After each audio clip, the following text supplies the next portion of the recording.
Alafia. We're live and we're back.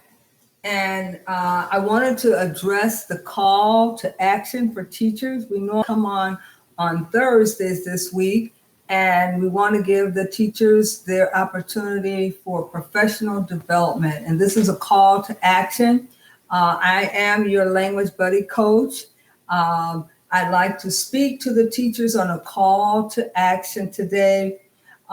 Many of us talk about setting up choice schools, and we have some of us never have had the opportunity, nor have we ever worked on teams where we've set schools. I'd like to talk to you about challenging setting up those choice schools, looking at setting up parent information resource centers, and within a component and cosmotions of that resource center, that we set up the early intervention prevention, where we work with the mother and the child. I am most interested in helping our mothers to become mothers and giving them the heads up and giving foundation and role modeling for them to become good parents. So we need parent information resource centers in our choice and charter schools. The reason why I said that, because I was a part of a team in Milwaukee, Wisconsin, where we were courageous enough to work with Polly Williams. A lot of you know her. We went out on the front line and we marched and we lobbied and we talked and we demanded that we open choice schools, because we could create our own, very own curriculum that was African-centered curriculum. And I was fortunate enough to train those teachers who made up those Carter G. Woodson schools, who started at hotels and matriculated into storefront offices. And our schools were working with just the teachers having an early childhood certificate. They were able to go into the classroom and teach all the way up to ninth grade. And the children were learning and doing well. Now, let me slow this caravan down a little bit and talk to you about what parent information centers are. Now, before anybody goes out and starts a school, we usually gather our parents unto our own, and we develop a parent list so you can have the support you need financially, morally, and spiritually. Because you cannot do anything in the way of establishing a brand new school unless you have parents on your side. Now, one of the things that I was gifted in doing was working with the parents and getting them to support our particular projects. So I had to present curriculum periodically, and I had to talk to the parent. Now, I was involved with the Westside Preparatory School initially when we first started working with trying to establish our own schools. I was very heavily working with Taki Ratan at that time, Linda Metter, and a number of other people that was working, Mrs. Shahid. It was many of us that was working in this project. And it was a grand time in Milwaukee. Oh, was it a grand time? Because teachers were feeling very much on the high, because we were able to input our own curriculums. We were able to also bring in an African-centered curriculum, which made it worth more than gold. These schools that were set up, they were running long hours from 7:30 in the morning to 4:30. We had extracurricular activity after school programs for the students, so that they were somewhat running curriculum like the Japanese and Chinese. And the parents were very satisfied because their children were getting a heavy dose of great curriculum. Now, what I wanted to talk to you about, the only thing that was absent in that particular setup was a parent resource center. But that was something that I had in the makings. So I was able to create a 5-day training that is television ready, along with several other parents who came from different states to help me to put this videotape together. The Parent Resource Center is a facility that is housed for parents with children with differentiated learning, challenged needs, and special needs. So they could go to that parent resource center and they could find information on your child's deficit, learning about that child's condition, attention deficit with hyperactivity, without hyperactivity, Down syndrome, any disability they could look up in that resource center. Was composed like a library. And when a parent came into the community who had a special child, literally in that center, you can go out, introduce yourself to the family, do a welcoming committee to go into the home to welcome the mother and to get that mother locked in as an advocate. Because 9 times out of 10, that mother has been an advocate for that child and she's advocated and she has skills, necessary skills. She can come in and help you with the training of your surrogate advocates. And those are the mothers who go out and they advocate for children who may have been taken out of the home and whose parents are not able to come to the M-Team meeting. And they act as a surrogate and they go into the M-Team meeting and act on behalf of the child.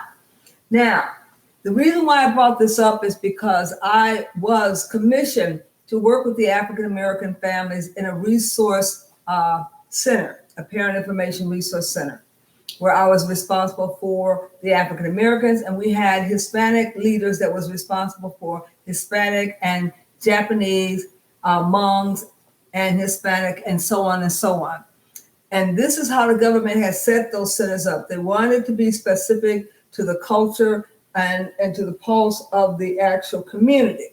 So what I'm saying is that when we go out here and say we want to set up a school, we must first consider having the balance of a parent information center first. And off of the parent information center, the school will spring up. That was the only thing that our Westside Preparatory and Carter G. Woodson schools were missing. We had no source of a library or resource center where parents can go and congregate and hang out and go to workshops, symposiums, seminars, and hear lecturers and speakers.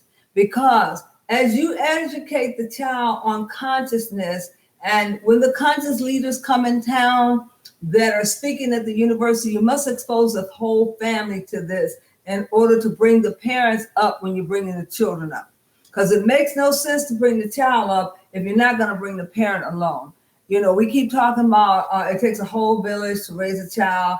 I have a different cliche, and I've coined it doesn't take a whole village to raise a child. It takes a parent to raise up a village. And nobody's home in the village anymore. So there are no villages to raise up. So we've got to raise up parent information resource centers. Yes, parents, we've got to raise them up. Because I've seen too many people propose to set up a school, have not done their due diligence by collecting the parents, putting the parents to work, actively getting them involved with the special ed, because that's where most of our children are, in special ed. Those parents are already going to M-Team meetings and sitting on M-Team meetings. They already are accustomed to going to workshops because in special ed, they provide workshops to express to the parent about their child's condition. So you got ready-made advocates who are ready to go to work, but they have no work and nowhere to go. Now, listen, under Section 8, every parent that has a special need child and that has been working with her child throughout the child's life is eligible to work for the government. They can find a job up under the government setting where they can advocate for other parents and children and use their skills.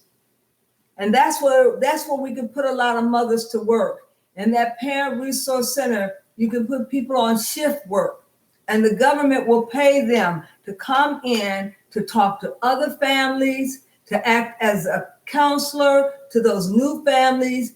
And there's 12 areas that we work on. Number one, we have a welcoming wagon that goes into the community for those families that have children with special needs and sign them up for the Resource Referral Center so they can get emails letting them know when the next workshop is, or letting them know when they can come in for training. The government pays for this. Now, you can have several resource centers, and they send out RFPs for you to respond to write for the grant. So many people can write a grant to get the funding to set this up. Now, over your parent information centers are the PTIs. They are the big guys, and they only give out so many grants. But if I'm not mistaken, I think they have 10 grants that are $100,000 for the Parent Information Center that will help you to bring on the staff a part-time trainer and advocates that can work with you part-time, because this is a non-for-profit organization. But that is the first foundation and development to allow your schools to spring off from. Now, what kind of schools can spring off from that? You can spring off with a preschool, starting with your preschool 1 year, and the next year add on kindergarten, and then first grade, and then third grade. And then you have an actual bona fide school within the Resource and Referral Center that can be a model school. And that model school can model Montessori. I've had the chance of teaching Montessori and was hired to do Montessori because my children went through Montessori schools, and I had a lot of interaction with the school. So one of my jobs, I was allowed to teach Montessori / traditional education.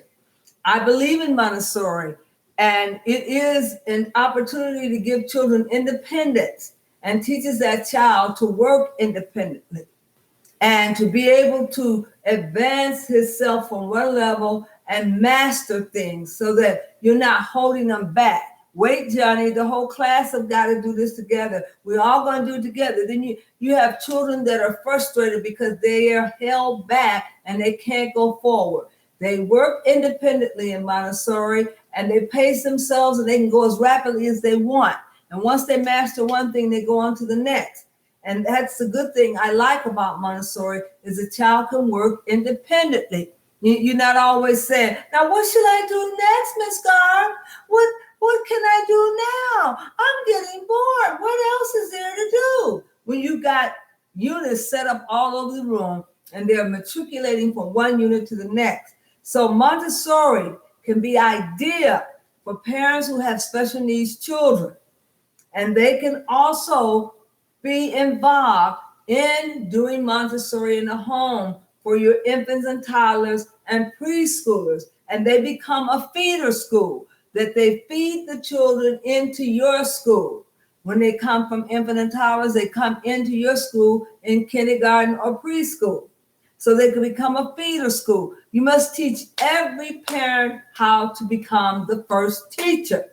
Once you do this, it will cut down on the child abuse in the homes. It will allow the parent to learn how to properly interact with the child.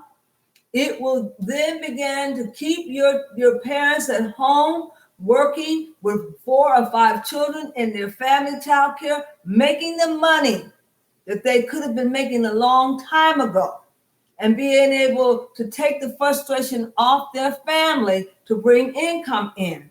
Their little cottage homes can become business.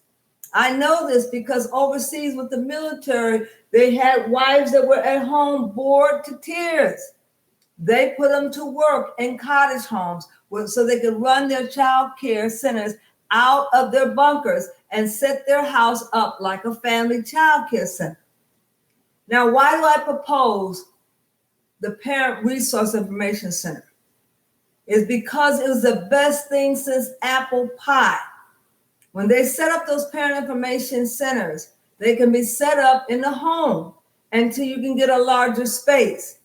And parents can gather in your home to get this resource and material. They can also be set up in hospitals, surgery cares, So when the mothers come out of the hospital, they set those parents up whose child has been diagnosed with a disability. They immediately set them up with the Parent Information Center, giving them leads to workshops where they can get resource and material, and they support that parent's child's special need. Now, we've got a problem because some of our children are being excessively assessed and put in the category of special education and shouldn't be there. So now we've created a whole host of problems. We've got to have the principal go back and properly reassess their school and look at the stats and then view the children and see which children may have been inappropriately placed in special ed, who deviated from going to the language program, which will be set up usually for your immigrants. We got to stop just setting up classes for immigrants and looking at our own children who are maxing out the special ed program, such as our African American children. Some of them have no business being enrolled in special ed than the man in the moon. Most of it is a language barrier. They have a language barrier that maybe they were not referred to the pathologist or the speech therapist, but they should have gone to the language program. They might be delayed. So why are they sitting in special education and they're intelligent and they have a high IQ, but they just have a speech impediment and they should have went to language? Now we've got to get those principals. And we got to say, okay, principal, we're going to ask you to do a self-assessment. Now, we know you had your teachers do assessment and they ran through the program real quick and they put a lot of kids in places they shouldn't be. And now you're finding out you got more boys in special ed than anything. And you know it's got to be a mistake because you got to see if some of those children were inappropriately assessed and they need to come out and now be properly placed. We've got to get in those schools to do that. See, we wait till our schools fail, then we talk about getting in there. No. We got to get in there and talk to the principal before that. We got to allow that principal to do a self-assessment and then invite us back to set on the teacher assistance team. So as we set on the team, we work to say, let's look at these files. Okay, Johnny has a high IQ. He has a speech impediment, but he's intelligent. He's an intellectual. His parents told me that, because he went to private schools before, but nobody has addressed his speech impediment. Let's get him out of there and quickly get him in the speech and then eventually graft him back in the classroom and cut down the numbers. But guess what? Nobody really wants to do that because every time they assess and evaluate a special needs child, cha-ching, cha-ching, cha-ching, cha-ching, cha-ching, the money goes up. They make money. They make us take an oath that I will assess and evaluate and make referrals. That's right. Make referrals. And when an immigrant child comes in, and if they're Hispanic, within a week, if they speak no English, they have to make the referrals immediately and do testing on those children. Now, is special ed becoming an area that we are creating as a catch-all because it's a moneymaker? And we figure it's okay to put a black boy there because he doesn't know anything? Well, I got news for you. There's a lot of black boys sitting in those classes that tell me every day, Miss Garf, I don't belong here. I got in a fight last week and I pushed somebody down. And they said, I must have a behavior problem. And they sentenced me to come here. But they said that I was up for review and I was going to be transferred back in my class. I want to get back on my basketball team, Ms. Gar. Can you help me? I haven't been shooting my 2-pointers. I'm losing my stride. I got to get out of here. It becomes a sentence. The child becomes sentenced to a place they can't get out. And they use it against the child if they don't like the child.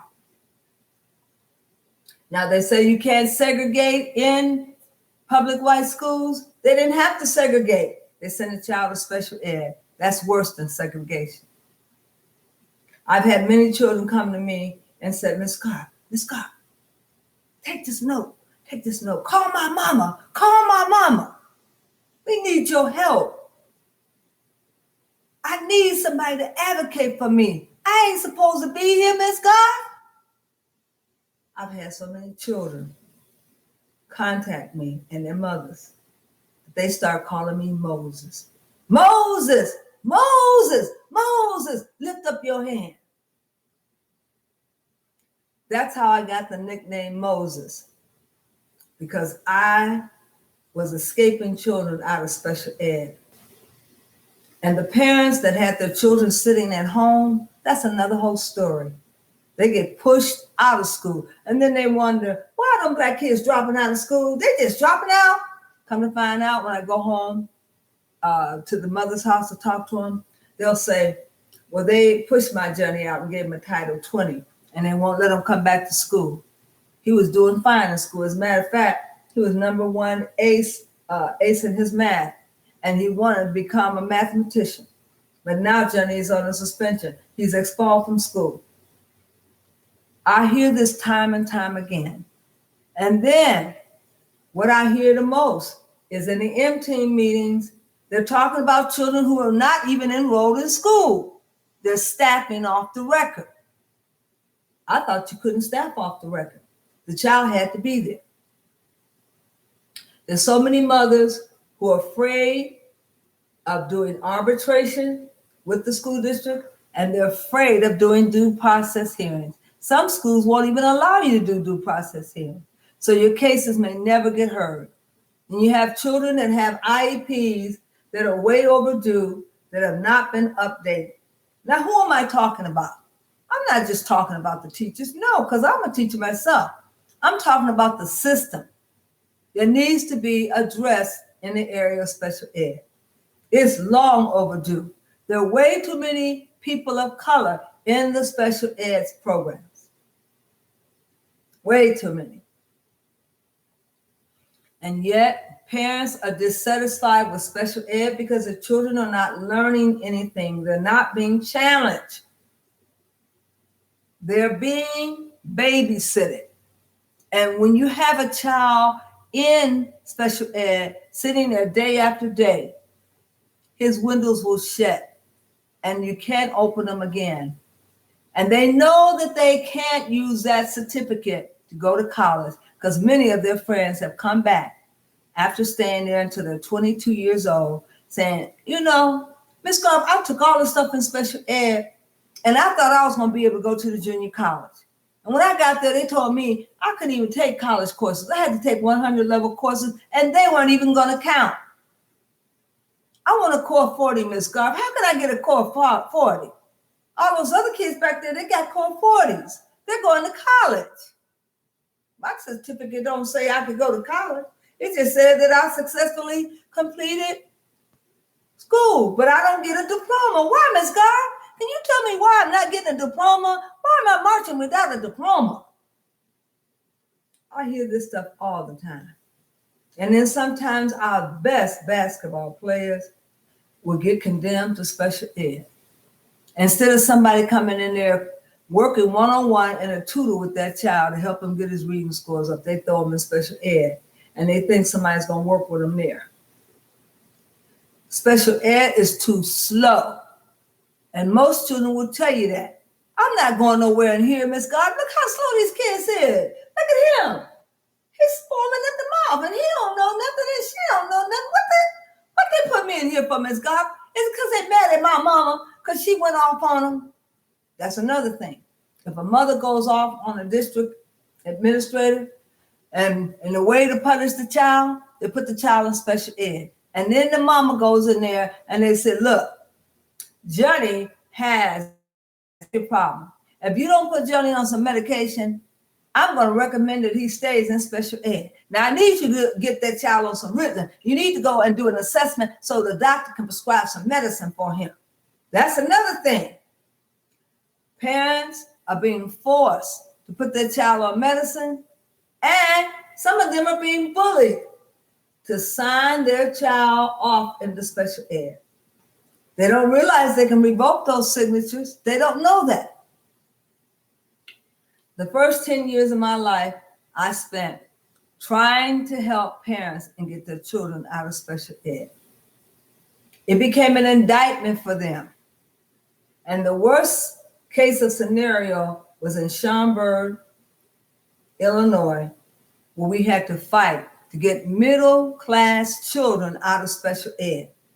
All the boys that moved out to the suburb were prime candidates for special education. It became apparent that something was wrong with all these middle-class families moving out to the suburbs and their boys being recommended for testing and for special ed. There's no way all those boys who came from good schools were candidates for special ed. Now, then they even tried to press the parents in making them allow them to give them testing, when in fact, some of the parents was intelligent enough to know that they had a right to their own assessment of their choice. But the way they got around that, they presented the parent with a list of psychologists that they had made contact with and efforts to pretend like they were offering them counselors that were independent. Nevertheless, thanks to Dr. Jawanza Kunjufu, we know that there were some sensitivity problems, so we invite Dr. Jawanza Kunjufu to come out to talk to the teachers because they weren't sensitive enough to know about Black boys and the fact that they're rambunctious and the fact that you cannot measure a behavior when it's a value judgment. When you don't know what hyper is, how could you measure it? It is basically an assessment and a value judgment. So a lot of those boys were placed in those special ed class erroneously based on nothing but observation.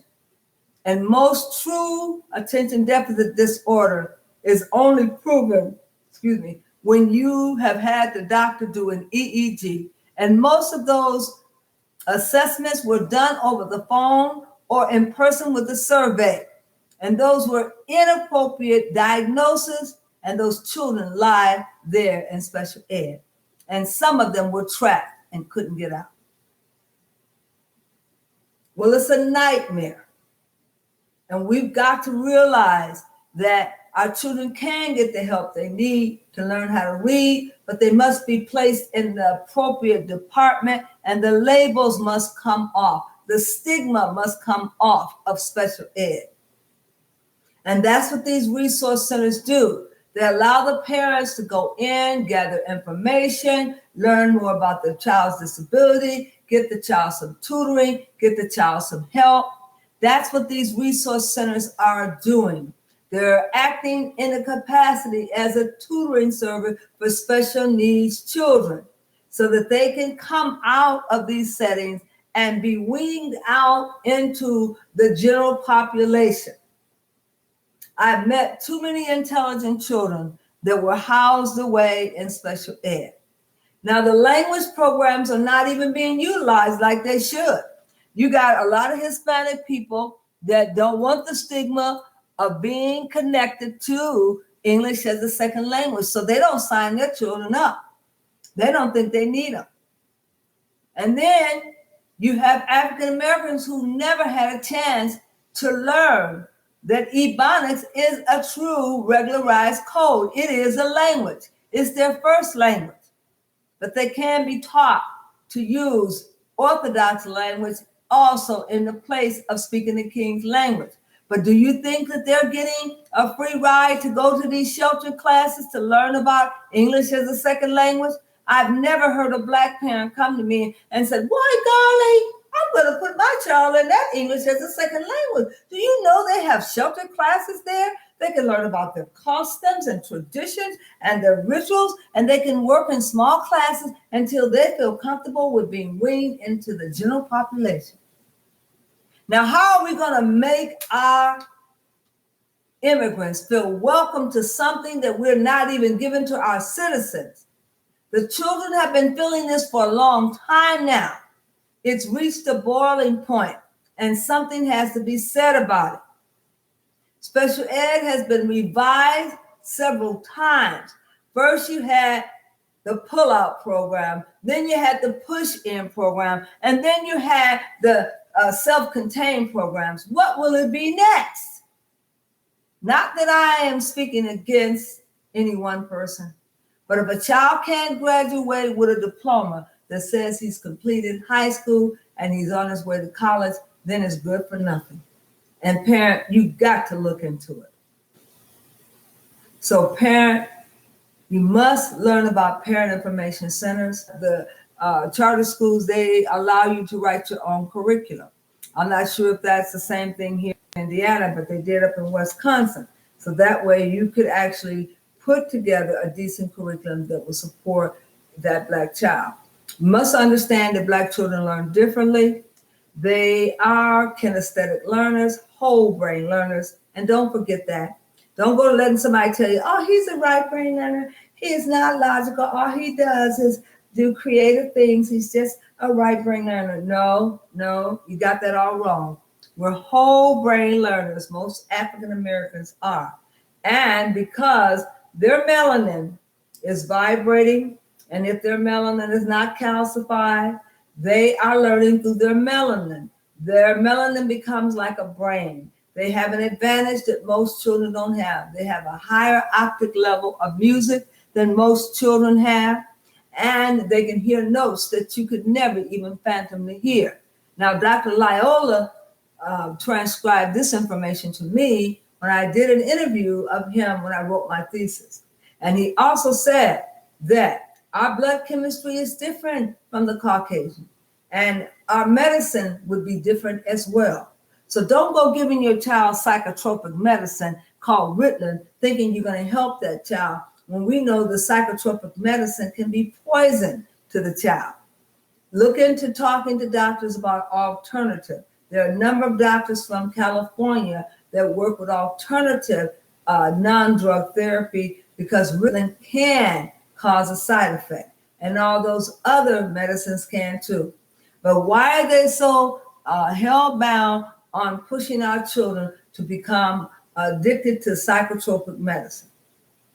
We need to look at the fact that our Black boys need to have a man in their life and teaching them by the time he's fourth grade. Now, Dr. Jawanza Kanjufu substantiated that with one of his curriculums that he designed. I think it's called the SETCLIF, for working with not academics, but the child's self-esteem.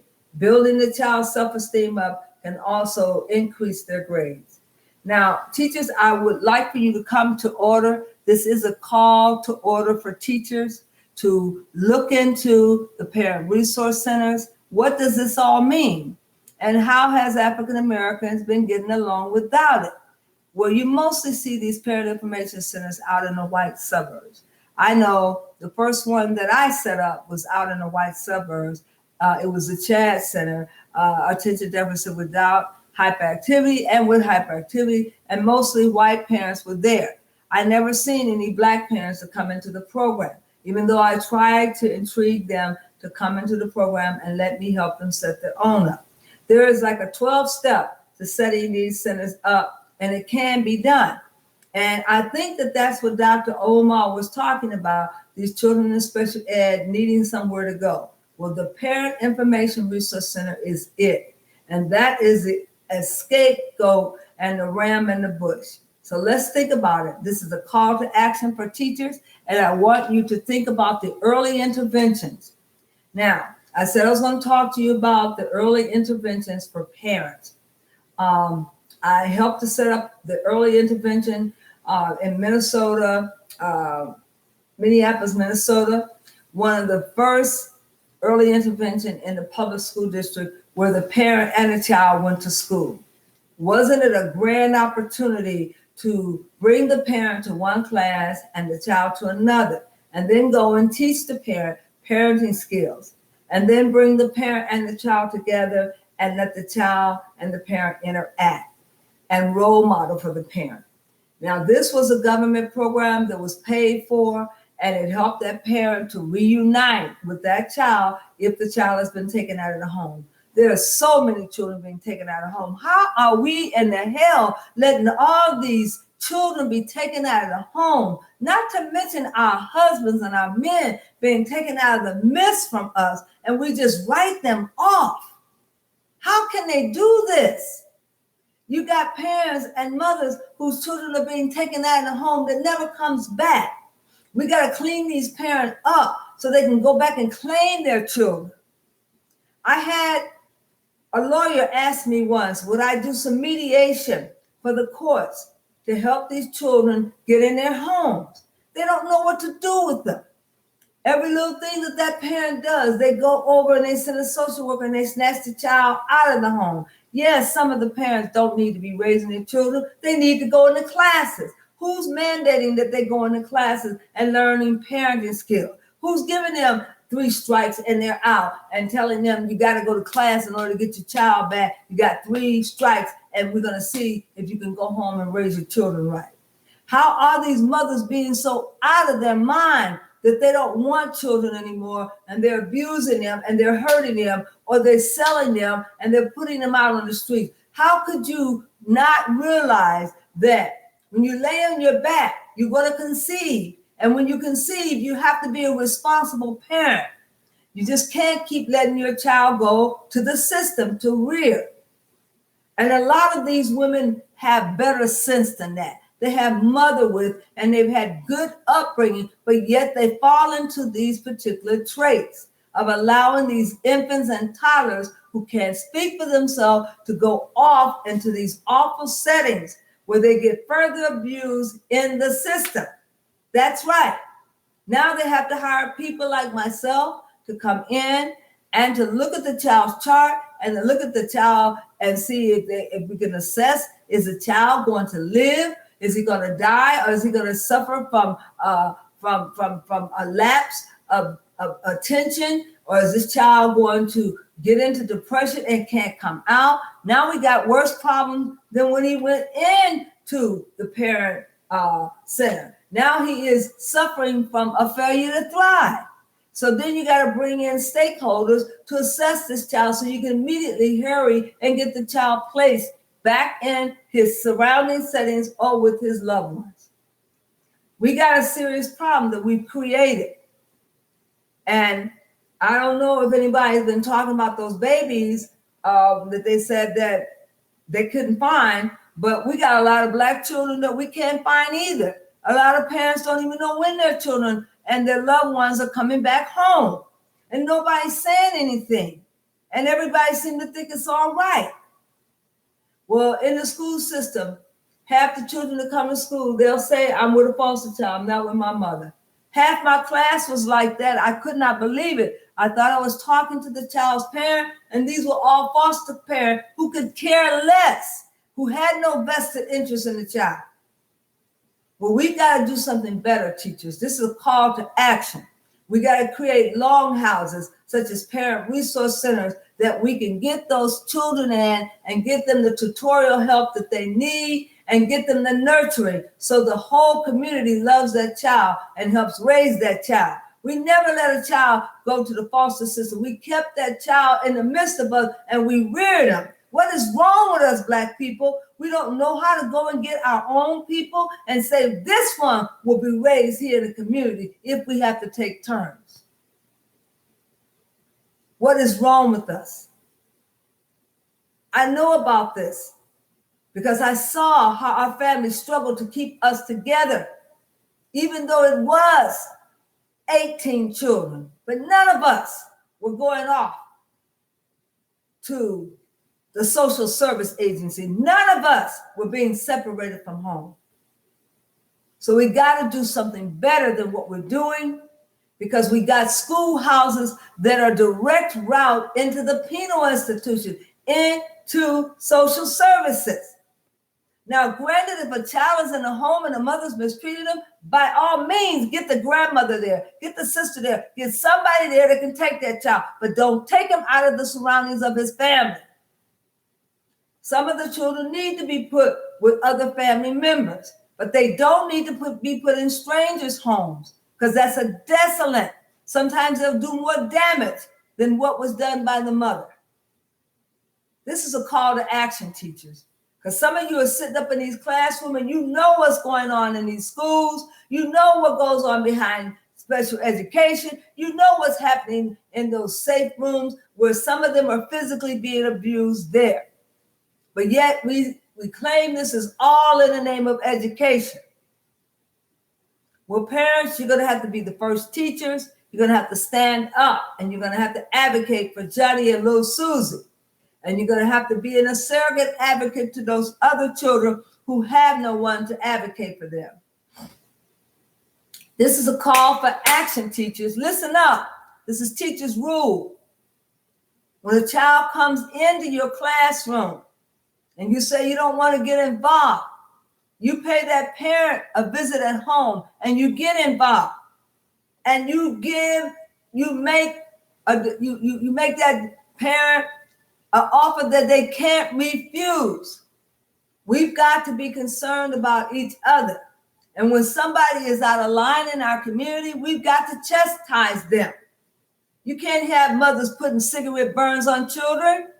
You want to put cigarette burns on children? You're going to answer to the council. Now, who is the council? The council of the Black people of the community. They want to see you because you have no business putting cigarette burns on this child's back. I don't care how tired you was last night.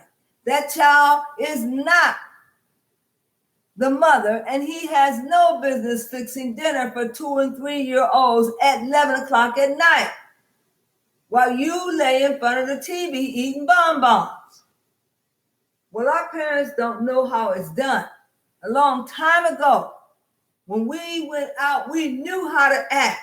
We were told how to act. And when we got out of line, people in the community got us back in shape.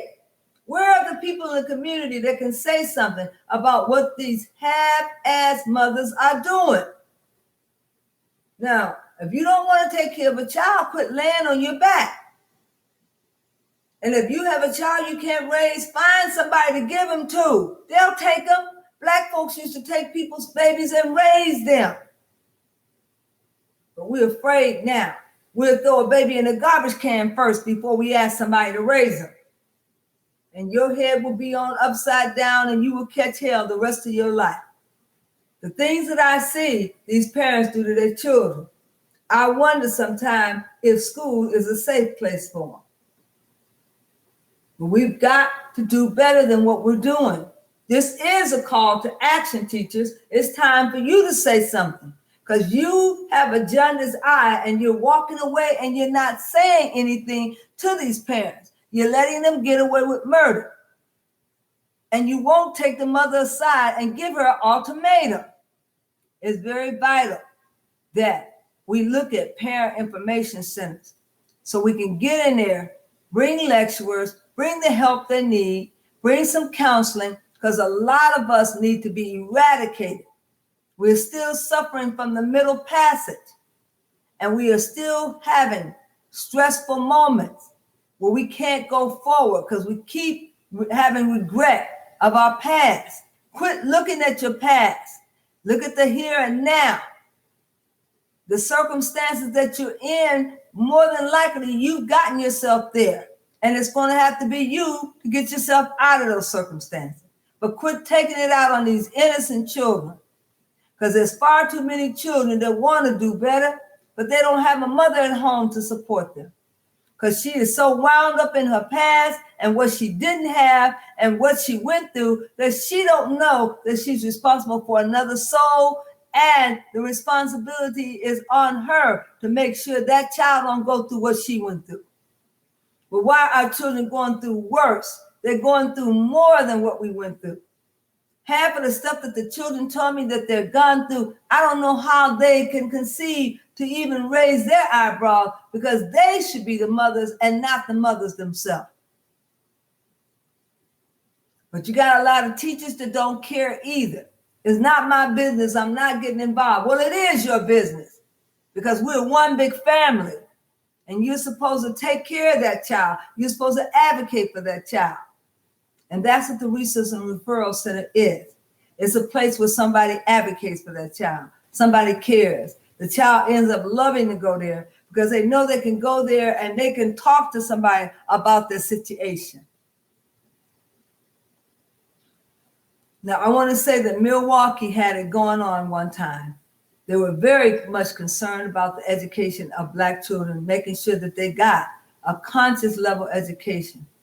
And there were many of different Conrads who set their schools up and who had good intention and who wrote good curriculum and helped a lot of families. I don't know where they are now, whether or not they're scattered or what, but we got to take a lesson from Polly Williams and what they did at Westside Preparatory School. And we got to try to reinvent those moments. They can come back again, and we can counsel with those people and get them to become constituents that will network and help us here in our various different states to establish our schools where we have conscious-based education. And we're slowing down the curriculum. And everybody is taking a meditation break because we're all on edge and we all need a way of escape. And that's why you see all these murders going on in these white schools, because these children are on edge and they need an outlet.